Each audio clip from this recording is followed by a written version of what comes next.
ఆంధ్రప్రదేశ్ భవిష్యత్తుకి పునాది, బలమైన పునాది వేసే సమయం అది.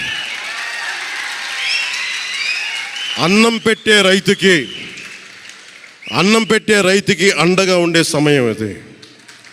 రక్షణ లేని ఆడబిడ్డలకి రక్షణ కల్పించే సమయం ఇది. ఆడబిడ్డల్ని, మహిళల్ని వారి కాళ్ళ మీద వాళ్ళు నిలబడగలిగేలా చేసే సమయం ఇది. నేను ఈరోజు ప్రభుత్వ ఉద్యోగులు కూడా మాటిస్తున్నాను. కాంట్రిబ్యూటరీ పెన్షన్ స్కీమ్ నేను చెప్పాను, నేను బాధ్యత తీసుకున్నాను. ఏరు దాటాక తెప్ప తగలేసే రకం కాదు నేను.